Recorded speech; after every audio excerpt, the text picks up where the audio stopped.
எல்லாம் இப்போ 2010ஆம் ஆண்டு எனக்கு அப்படியே நினைவோலையில் வருது. அதாவது கல்லூரி படித்து கொண்டிருந்த காலம், திமுக அந்த செம்மொழி மாநாடு கோவையில் முடிச்சுட்டு அதிமுகன்ற கட்சியே அழிஞ்சு போயிடுச்சு. அழகிரி சொன்னார், தென் தமிழகத்தில் ஒரு இடத்துல கூட அதிமுகவோ எதிர்கட்சியோ ஜெயிக்க முடியாது, நாங்கள் தான் இனிமேல் சர்வ வல்லமை படைத்த கட்சி, அதிமுக கண்ணுக்கே தெரியல எல்லாம் சொன்னாங்க. ஆனால் 6 மாதத்தில் மக்கள் திமுகவை எதிர்கட்சியாக கூட அமர வைக்கவில்லை அப்படின்ற வரலாறுலாம் நம்ம பார்த்தோம்.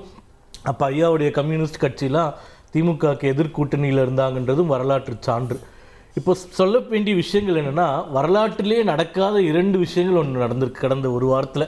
அதாவது 2 அமைச்சர்கள் உச்சநீதிமன்றம் ஒன்று உயர்நீதிமன்றம் கடுமையான சாடியதற்கு பிறகு அமைச்சர் பதவியிலிருந்து விலக்கப்பட்டிருக்கிறார்கள். அதை இவர்கள் எப்படி கையாண்டார்கள், அதற்கு இவர்கள் மக்கள்கிட்ட என்ன பதில் சொல்ல போகிறாங்க. இரண்டாவது, நேற்று நடந்திருக்கக்கூடிய ஒரு சம்பவம், சட்டசபையில் பயங்கரவாதத்தை ஊக்குவிக்கக்கூடாது அப்படின்னு பிஜேபி எம்எல்ஏக்கள் பேசினா உடனே முதல்வருக்கு கோபம் வருது. ஆனால் டெல்லியிலேருந்து டெல்லி போலீஸ் தமிழகத்திற்கு நம்ம மெட்ராஸ் பக்கத்தில் காஞ்சிபுரத்தில் குன்றத்தூரில் 35 வங்கதேசத்தினரை கண்டுபிடிச்சி அவர்களை இப்போ இன்வெஸ்டிகேஷன் பண்ணிகிட்டு இருக்காங்க. அப்போ தமிழக காவல்துறை என்ன பண்ணுகிறது, முதலமைச்சர் வைத்திருக்கக்கூடிய உள்துறை என்ன பண்ணிகிட்டு இருக்காங்க, இந்த மாதிரி சட்டம் ஒழுங்கு பிரச்சனையும் நிறைய கேள்விகள் நம்மளுக்கு கேட்குது. திருக்கோவிலூரில் திமுகவினுடைய அஃபீஷியல் மீட்டிங் ஒன்றில் சாப்பாடோடு சேர்த்து அனைவருக்கும் மது கொடுக்கிறார்கள். மது பாட்டிலோடு அங்கே இருக்கக்கூடிய திமுகவினர் எல்லாருமே மது குடிக்கக்கூடிய காட்சிகள்லாம் நம்ம பார்க்குறோம். தமிழகத்தில் அப்பட்டமாக இப்போ நடந்துகிட்ருக்கு. மூன்றாவதாக, பொன்முடி அவர்களுடைய வழக்கில் உயர்நீதிமன்றம் சொல்லியிருக்கக்கூடியவை மிக மிக கவனிக்க வேண்டிய விஷயம். அதாவது ஐபிசி 153 இருந்தது, இப்போ பிஎன்எஸ்ல 196 ஆகிடுச்சு. மத வெறுப்பை பேசுகின்ற பேச்சு. இதில் ஐரணி என்னன்னு பார்த்தீங்கன்னா, இப்போ இந்த மாநில சுயாட்சிக்கான ஸ்டேட் அட்டானமிக்கான ஒரு அமைப்பு உருவாக்கியிருக்கார் ஸ்டாலின் அவர்கள். அதற்கு உச்சநீதிமன்றத்தினுடைய ஓய்வு பெற்ற நீதியரசர் ஜோசப் அவர்களை நியமிச்சிருக்கார். இதே ஜோசப் அவர்கள் 2013ஆம் ஆண்டு ஆகஸ்ட் மாதம் 2023 ஏப்ரல் 28ஆம் தேதி நாகரத்னா ஜஸ்டிஸ், இப்போ சிட்டிங் ஜஸ்டிஸ், இவங்க 2 பேர் என்ன தீர்ப்பு கொடுக்குறாங்கன்னா, வெறுப்பு பேச்சை யார் பேசினாலும் காவல்துறை கம்ப்ளைண்ட் வாங்குவதற்கு முன்பாகவே சுவோமோட்டோ ஆக்ஷன் எடுத்து அவர்களை சிறையில் தள்ள வேண்டும் அப்படின்னு சொல்லுது. அப்போது ஜோசப் அவர்களை நியமிக்கக்கூடிய நீங்கள் அவர் கொடுத்த ஒரு தீர்ப்பிற்கு எதிராக பொன்முடி அவர்கள் இவ்வளவு மோசமாக மத வெறுப்பை தூண்டுகின்ற பேச்சை பேசியும், என்னமோ நான் கட்சி பதவியிலிருந்து நீக்கிட்டேன், அமைச்சரவையிலிருந்து நீக்கி செஞ்சுட்டேன், ஏதோ பெரிய தியாகம் பண்ண மாதிரி மக்கள் கிட்ட சொல்லிட்டு இருக்கீங்க. ஒரு தவறு செய்திருந்தால் மன்னிப்பு கேட்டால் மன்னிச்சிருவீங்கன்னா இன்னைக்கு யாருமே ஜெயிலில் இருக்க வேண்டாமே, எல்லாருமே மன்னிப்பு கேட்டுட்டு போயிடலாமே. அப்போ நீங்கள் சட்டம் ஒழுங்கை பாதுகாப்பதில் உங்கள் அமைச்சரை கைது செய்வதில் கூட இந்த அரசாங்கம் தவறிழைத்து இருக்கின்றது அப்படின்னு நீதிமன்றம் சொன்னதுக்கு அப்புறமா நீங்கள் ரிசைன் பண்ண வச்சிருக்கீங்க. அடுத்து எஃப்ஐஆர் போட சொல்லியும் இன்னும் போடாமல் இருக்கீங்க. அதே மாதிரி முதலமைச்சர் பேசிய 2 விஷயங்களோட நான் ஃபர்ஸ்ட் ரவுண்டு முடிச்சிடுறேன். முதலமைச்சர் பேசுகிறாரு, தூத்துக்குடி அதிமுக இவ்வளோ மோசமாக பண்ணிட்டீங்க, உங்கள் ஆட்சிக்கு இதுதான் சாட்சின்னு சொல்கிறாங்க. அந்த தூத்துக்குடி சம்பவத்திற்காக அருணா ஜெகதீசன் கமிட்டி அமைக்கப்பட்டு அவர்கள் விசாரணை செய்து இவர்களும் தவறிழைத்தவர்கள் என்ற அறிக்கை திமுக அரசிடம் சமர்ப்பித்து அது சட்டமன்றத்தில் வைத்து சட்டமன்றத்தில் பாஸ் செய்யப்பட்டிருக்கு. அதில் குற்றம் சாட்டப்பட்ட அதிகாரிகளுக்கு நீங்கள் டிஜிபி ப்ரமோஷன் கொடுக்குறீங்க. உண்மையிலேயே அதிமுக அரசு தவறு செய்திருந்தால் அதில் குற்றம் சாட்டப்பட்டவர்கள் மீது இந்த திமுக அரசு எடுத்த நடவடிக்கை என்னன்னு முதலமைச்சர் சட்டசபையில் வெள்ளை அறிக்கை கொடுப்பதற்கு தயாராக இருக்கிறாரா? இறுதியாக ஒரே ஒரு பாயிண்ட், பொள்ளாச்சி வழக்கு பத்தி சொல்றீங்க, பொள்ளாச்சி வழக்குல இப்படி பண்ணிட்டாங்க அப்படி பண்ணிட்டாங்கன்னு. அதிமுக அரசு பொள்ளாச்சி வழக்குல அந்த சம்பவம் நடந்த மே 24, 2019, அதாவது 10 நாட்களில் சிபிஐ விசாரணைக்கு கொடுத்து விட்டது. சிபிஐ விசாரணை கொடுத்து இன்னைக்கு எல்லாம் முடிச்சுட்டு 10 நாளில் தீர்ப்பு வருதுன்னு சொல்லும்போது இன்னைக்கு அதிர்ச்சிகரமான சம்பவம் என்னன்னா, அந்த மகளிர் நீதிபதி இடம் மாற்றப்பட்டிருக்கின்றார். தீர்ப்பு வழங்குவதற்கு 10 நாள் இருக்கு, அதுக்குள்ள நீங்க ஏன் இடம் மாத்துறீங்க? அப்ப இந்த விசாரணையில உங்களுக்கு ஏதாச்சும் பிரச்சனை இருக்கா? ஏன் நீதிபதி மாற்றப்பட்டிருக்கார்? அப்ப முதல்வர் பதில் சொல்ல வேண்டும். சட்டசபையில இவ்வளவு பெரிய குற்றச்சாட்டு வைக்கிறீங்களே, 5 வருஷம் விசாரணை முடிந்து சிபிஐ முடிஞ்சு குற்றப்பத்திரிகை தாக்கல் செய்யப்பட்டு தீர்ப்பு வரக்கூடிய நேரத்தில் நீதிபதியை மாற்றுவதற்கான காரணம் என்னன்றது திமுக விளக்க வேண்டும். இதே போன்ற சட்டம் ஒழுங்கை மையப்படுத்திய கேள்விகளைத்தான் எதிர்வனையாக திராவிட மாடல் 2.0 அப்படின்னு சொல்லும்போது எதிர்க்கட்சி தலைவரும் வைத்திருக்கிறார் பேராசிரியர் அருணன். உங்களுடைய முதற்கட்ட பார்வை. திரு விபி கலைராஜன் அவர்கள் இணைகிறார் திராவிட முன்னேற்ற கழகத்தின் சார்பாக. அவருக்கு அன்பு வணக்கம். பேராசிரியர் ஃபர்ஸ்ட். அதாவது நம்முடைய பாஜக நண்பர் சூர்யா கொஞ்சம் எதிரொலிக்கிறது சரி பண்ண சொல்லுங்க. அதிமுகவினுடைய கடந்த கால ஆட்சியை எல்லாம் நியாயப்படுத்தி இப்ப பேச ஆரம்பிச்சிருக்காரு. கொஞ்ச நாளைக்கு முன்பு அதுவும் அண்ணாமலையார் தலைவராக இருந்த பொழுது கூட்டணி தர்மம்னு இருக்கு இல்ல நம்ம நாட்டுல பேராசிரியர். எதுவுமே நியாயப்படுத்தல. நீங்க எடுத்த நடவடிக்கை என்னன்னு கேக்குறேன், அவ்வளவுதான். அது இருக்க அதுக்கு தான் வரேன். நீங்க பேசும்போது இவ்வளவு பொறுமையா நான் கேட்கிறேன். ஆனா இது ஒரு வினோதம் இல்லையா? எப்படி பேசுனீங்க கொஞ்ச நாள் வரைக்கும்?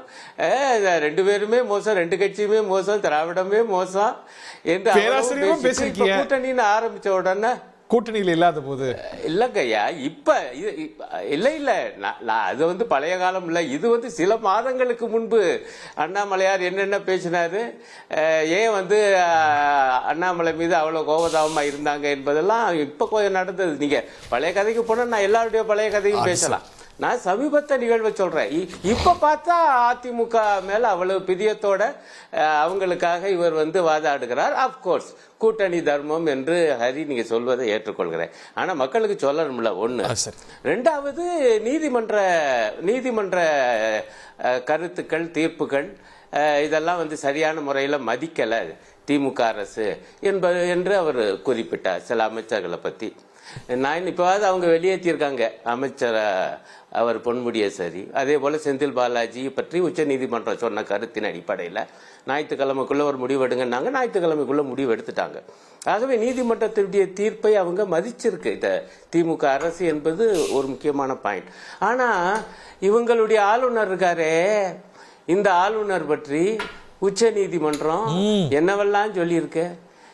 10 மசோதாக்களை மீண்டும் திருப்பி 2வது தடவை வந்த மசோதாக்களை கொண்டு போய் ஜனாதிபதிக்கு அனுப்புறதுக்கு உங்களுக்கு எங்கேயே அதிகாரம் இருக்கு? இது வந்து இல்லீகல், சட்டவிரோதம். ஆகவே நாங்கள் அவர் கையெழுத்து இடாமலேயே கையெழுத்து இட்டதாக கருதி அந்த மசோதாக்களை சட்டங்கள் என அறிவிக்கிறோம்.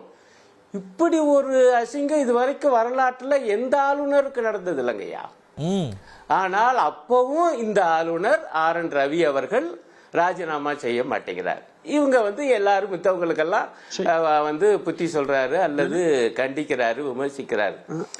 இல்ல என்ன வேதனையா இருக்குன்னா, இப்பவும் அந்த ஆளுநர் வந்து பொதுவாக ஆளுநர்கள் வந்து என்ன செய்வாங்கன்னா நிர்வாக ரீதியாக முட்டுக்கட்டை போடுவாங்க. இதெல்லாம் கடந்த காலத்துல பார்த்திருக்கேன்.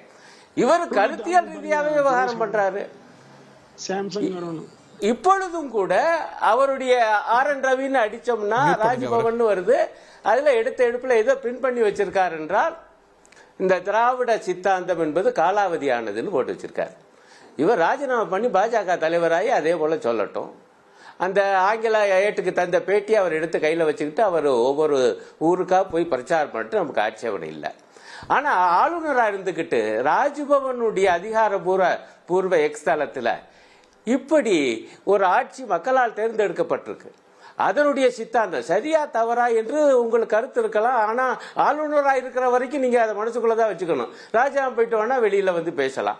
ஆளுநராக இருக்கும் போதே அது காலாவதியான தத்துவம் என்று போடுறீங்களே, இதை வந்து பாஜக காரங்க கண்டிப்பாங்களா?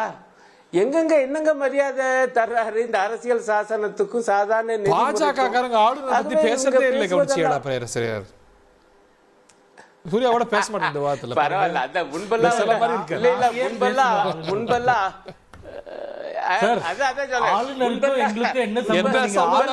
நேரடியா கேட்க வேண்டிய கேள்விகளை பிஜேபி பார்த்து கேட்டா நாங்க ஏன் பதில் சொல்றீங்களே சொல்லுங்க. எங்களுக்கும் அவருக்கும் என்ன சம்பந்தம்? அதான் இவங்க அரசியல் கட்சி இல்லையா? இப்ப ஒரு அரசியல் கட்சி இருக்கிற முறையிலேயாவது கருத்து சொல்லணும்ல. என்னக்கையா அரசியல் சாசன நெறிமுறைக்கு விரோதமா இப்படி எல்லாம் பண்ணிட்டு இருக்காரு அப்படின்னு ஒரு அரசியல் கட்சி என்கிற முறையில் உங்களுக்கு கருத்து இல்லைங்களாயா? எங்க தலைவர் அண்ணாமலை பலமுறை முரண்பட்டு கொடுத்திருக்காரு கருத்து. சங்கரையா அவர்களுக்கு வந்து டாக்டரேட் கொடுக்க முடிவு வேண்டாம், பொது வெளியில நாங்க கருத்து வச்சிருக்கோம். அதற்கு எதிராக பேராசிரியர் தம்பி நான் சொல்றது, இப்ப வந்து உச்ச நீதிமன்றம் இப்படி சொன்ன பிறகு அவர் வந்து பதவியில நீடிக்கலாமா? அது பற்றி எங்க தம்பி கருத்து சொல்லிருக்கீங்க? இது நியாயம் அல்ல. நீங்க வந்து உரிமையோட கேக்குறீங்க,